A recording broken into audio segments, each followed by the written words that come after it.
Las tensiones dentro del Gobierno no entienden de fechas ni de temas. El 23F y el papel que jugó el rey don Juan Carlos han vuelto a poner en evidencia la distancia que separa a los socios, que no terminan de ponerse de acuerdo sobre la democracia. Los de Iglesias han dejado claro que están más cerca de los nacionalistas e independentistas que cuestionan este concepto en España. Cuestionan esa misma democracia que a día de hoy les permite presentarse a las elecciones y gobernar. Bienvenidos a esta edición de Barra Libre. Hoy es miércoles 24 de febrero. Comenzamos.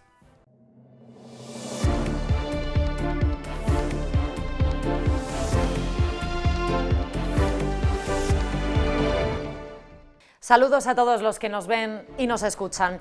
Hoy les hablamos de un nuevo caso que compromete a la formación de Pablo Iglesias. Los jueces sospechan que Podemos desvió al menos 30.000 euros de donaciones a varios miembros del partido. También les contaremos cómo se ha incrementado el número de acercamientos de presos terroristas. Explicaremos con datos por qué regular por ley los precios del alquiler no tiene el efecto esperado. Ya en la mesa de análisis hablaremos sobre los desplantes de los socios independentistas a la democracia durante la conmemoración del 23F. Vamos con todo ello. Arrancamos hoy el programa con un nuevo caso que compromete a Podemos. Los jueces sospechan que el partido desvió al menos 30.000 euros de donaciones a una asociación en la que están integrados al menos 6 miembros del partido. Estas donaciones provenían de los propios cargos de la formación, que las depositaban en una caja, la llamada Caja de Solidaridad, que estaba destinada a fines sociales, pero los jueces sospechan que buena parte de este dinero no fue precisamente a parar a donde correspondía. Alex Requeijo, cuéntanos. Hola, ¿qué tal, Ana? Bueno, pues efectivamente hoy lo que ha hecho la Audiencia Provincial es ordenar al juez que investiga el caso que reabra esa parte que afectaba a la llamada Caja de Solidaridad del partido. Esta es, Ana, una más de las líneas de investigación que giran en torno al llamado caso Neurona, en el que, recordemos, se investiga la financiación de Podemos y el propio partido está imputado, así como hombres importantes, como es el caso de Juan Carlos Monedero o Juan Manuel de Oño. Bueno, lo que tiene que ver con esa caja de solidaridad que has explicado bien es el uso que se le daba por parte del partido a esas donaciones voluntarias que hacían los cargos de la formación democrática. El juez que investiga el caso lo archivó porque no tenía indicios de delito, pero ahora la Audiencia Provincial, que es el órgano superior, le obliga a seguir investigando. La razón es que existe el envío de al menos 30.000 euros a una asociación, vamos a decirlo así, afín a Podemos, tan afín, según la Audiencia Provincial, que entre sus integrantes hay al menos 6 miembros del partido. Ahí tienes, bueno, pues candidatos a elecciones, a una asesora del Congreso de los Diputados, de la formación en el Congreso de los Diputados, tienes a un integrante de la lista de Podemos para dirigir el partido, de la lista de Pablo Iglesias.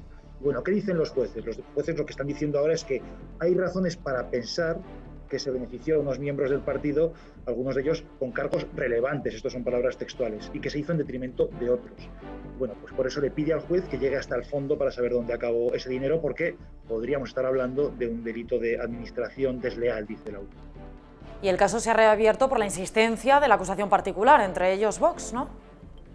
Sí, es la acusación popular, que en este caso da cabida a varias asociaciones. Una de ellas es efectivamente el partido político Vox, hay otra asociación de juristas que se llama Prolege y una tercera asociación también que, pues que recurren cuando consideran que el juez no ha tomado una decisión acorde a sus intereses.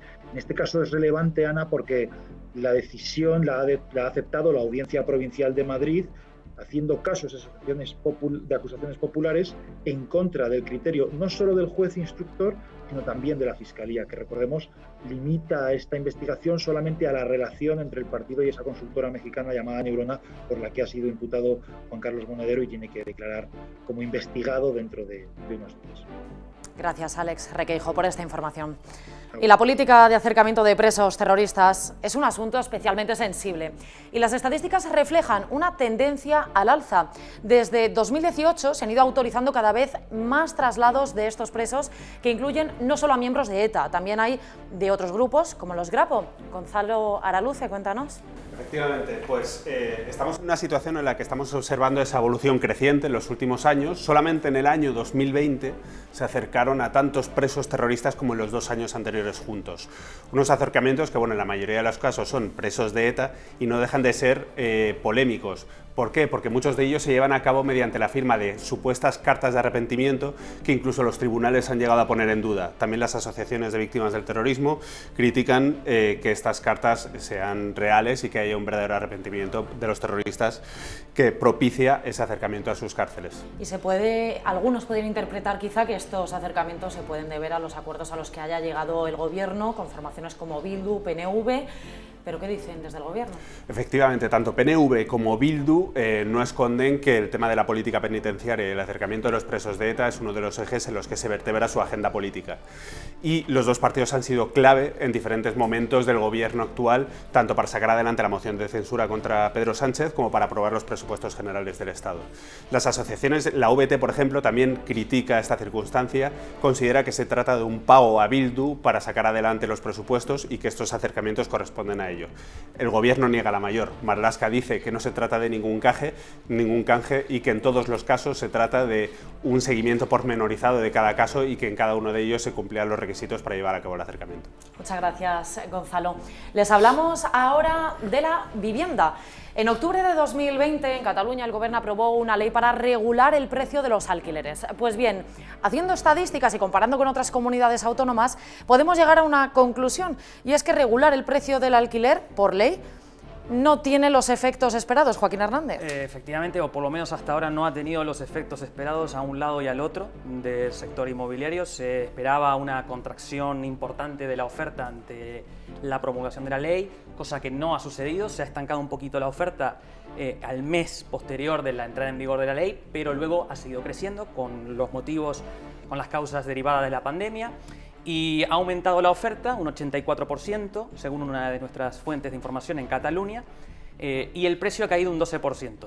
Sin embargo, en Madrid, donde no ha habido hasta ahora ley de control de precios, ni la va a haber mientras gobierna el PP, la oferta ha subido un 143% y el precio ha caído un 17%, con lo cual el precio ha caído incluso más en Madrid que en Cataluña, pese a la entrada en vigor de esa ley. Sin necesidad de regulación alguna. Entonces, ¿cómo se puede explicar esto? ¿Por los pisos vacíos, comentabas? Básicamente, una de las causas podría ser que el 85% del mercado de alquiler de vivienda en España, y en este caso en particular en Cataluña, pertenece a propietarios particulares. Esto no lo dicen los fondos, esto lo dice el Gobierno en uno de sus decretos. Y otro de los motivos puede tener que ver básicamente con que los propios propietarios están intentando aguantar lo máximo posible,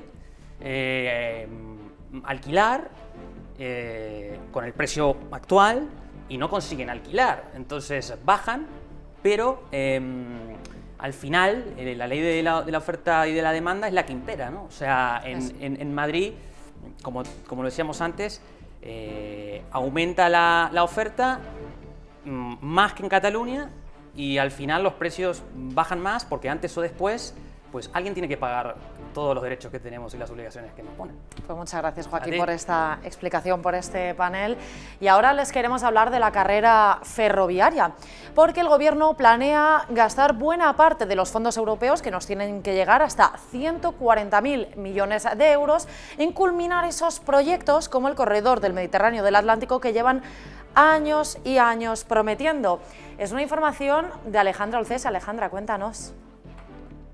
Pues efectivamente, Ana, el Gobierno tiene previsto destinar parte de los fondos europeos a ampliar la red de AVE y completar los corredores Mediterráneo y Atlántico. Dice que ahora mismo la peor de las inversiones sería no acabar con estos proyectos, porque desde los años 90 España ha dedicado 100.000 millones de euros a las inversiones ferroviarias, de los que unos 65.000 se han ido al AVE, y ahora pues los fondos europeos que vienen son una buena oportunidad para acelerar el proceso de obras y culminar tanto el corredor Mediterráneo, que va a unir Algeciras con la frontera francesa, como el corredor atlántico, que unirá la fachada atlántica con Madrid y también la frontera francesa a través de Irún.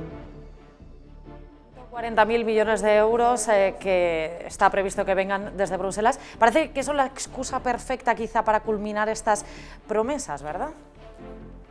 Efectivamente, admiten que las inversiones ferroviarias requieren un desembolso muy grande, entonces es una oportunidad muy buena la llegada de este maná de fondos europeos, porque además el gobierno tiene que seguir asumiendo otra serie de compromisos como reducir el déficit público, mantener el estado del bienestar, las pensiones, mejorar la política sanitaria o de inversión en I+D. Entonces le viene muy bien la llegada de este dinero, que en total va a ser hasta 150.000 millones de euros, y que, bueno, además estas inversiones van en línea con los objetivos que ha marcado la Comisión Europea, ya que suponen cuidar el medio ambiente y la lucha contra el cambio climático, así que viene perfecto para encajarlo ahí, digamos. Pues muchas gracias, Alejandra Alcese, por esta información. Nosotros damos paso ya a la mesa de análisis.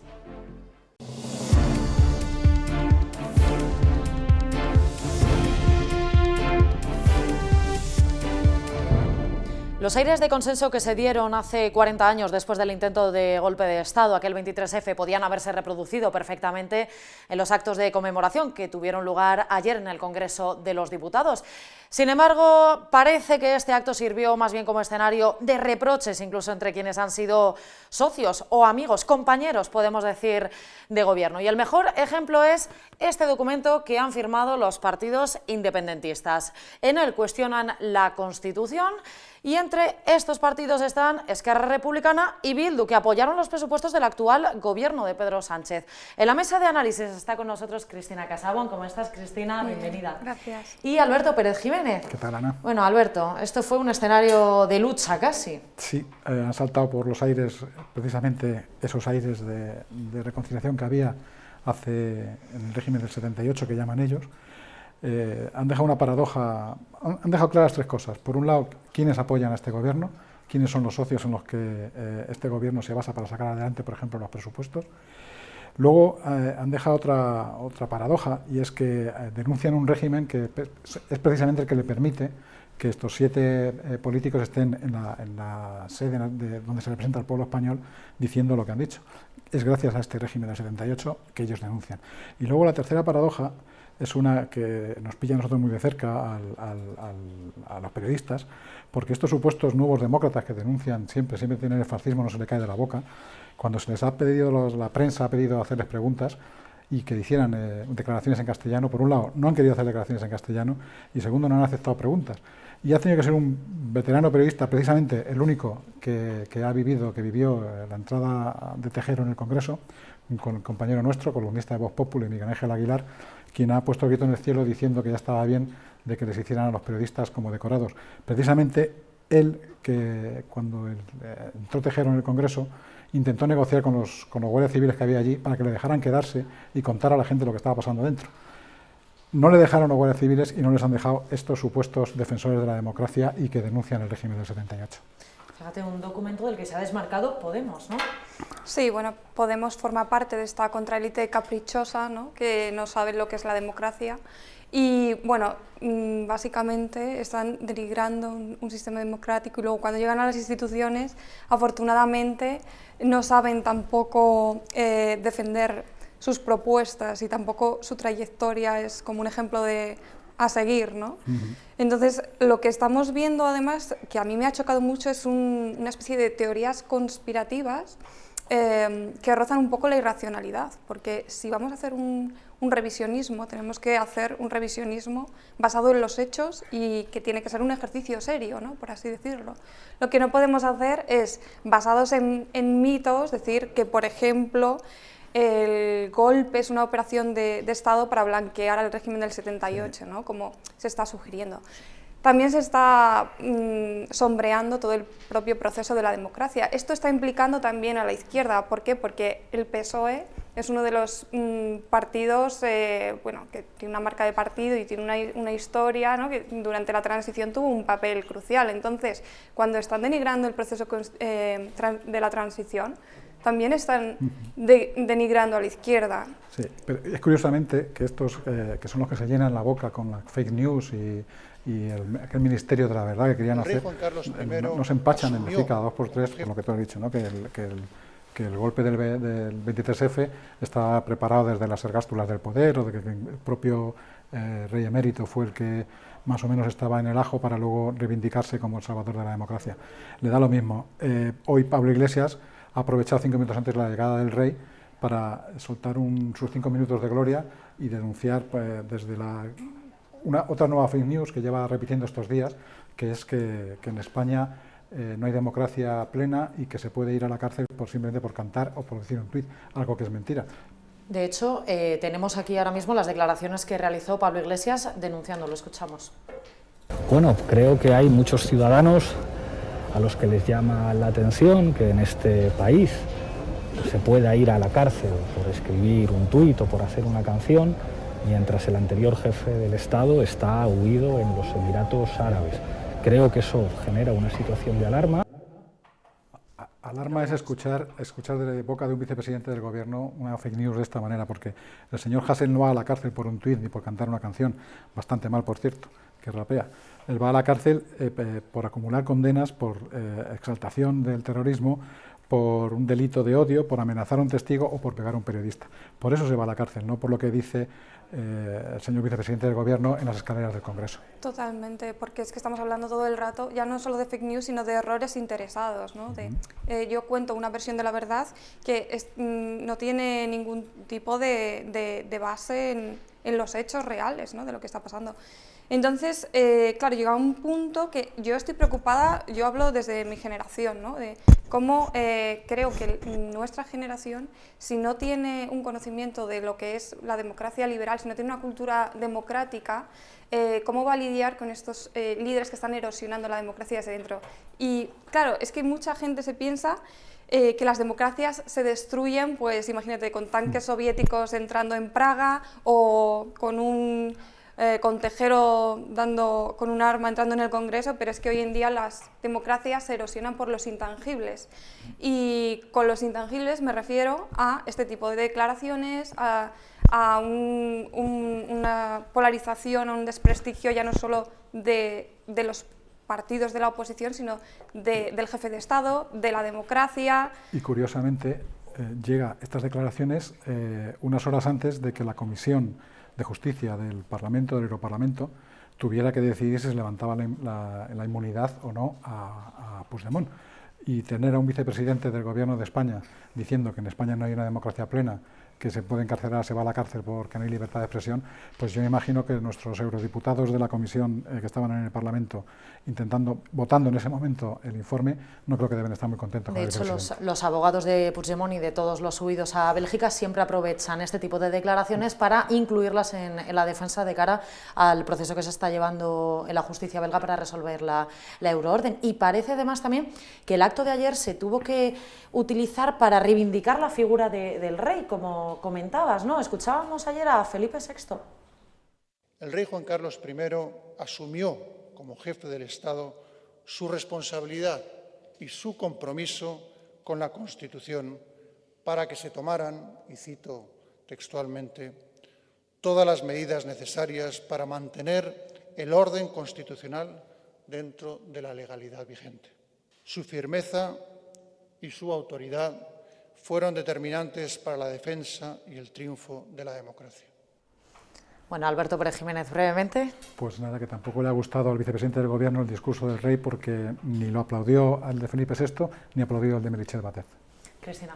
Yo simplemente digo que, bueno, que estamos viendo que hay una denigración total del Estado, de las instituciones, y luego pues estas contraélites están tejiendo entre ellas redes para socavar el Estado de Derecho, y esto no es ninguna broma, y bueno, pues nos lo tenemos que tomar en serio la ciudadanía y el propio Estado y los políticos. Pues Cristina Casaubon, muchas gracias. Alberto Pérez Jiménez, muchas gracias. Hablando de golpes de Estado, nuestro editor Jesús Cacho habla del golpe de Estado, dice, en Cataluña.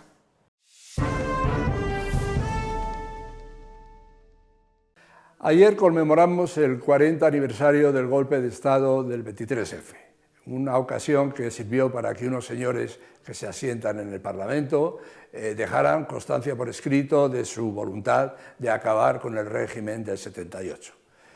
Sabemos que la intervención del rey Juan Carlos sirvió para frustrar el golpe de Estado del 23F, y también sabemos que la intervención de su hijo, Felipe VI, sirvió en fecha mucho más reciente para enviar una inyección de moral a los españoles con motivo del golpe de Estado que tuvo lugar en el otoño de 2017 en Cataluña. Pero este golpe no ha sido derrotado. Esa es la dura realidad que tenemos que afrontar los españoles. ¿Y por qué no ha sido derrotado? Porque ahora ya no hace falta entrar con una pistola en el Congreso para hacer un golpe de Estado, sino que se hace tranquilamente, entre comillas, lo de tranquilamente, desde las instituciones autonómicas que propugna la propia Constitución. ¿Y por qué no se puede, por qué no ha sido derrotado? Porque el presidente del Gobierno de España necesita el apoyo de los enemigos de España. Esta es la durísima realidad a la que hoy nos enfrentamos.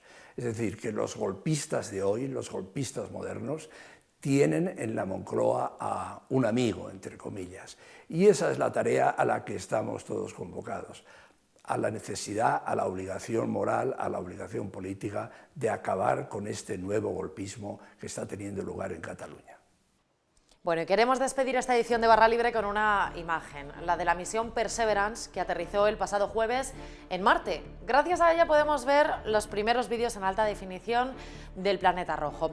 Ya saben que pueden vernos en la web de Voz Populi, también seguirnos a través de YouTube y escucharnos en Spotify y en la aplicación podcast de su teléfono móvil. Mañana volvemos con muchos más temas. Cuídense y disfruten de estas imágenes.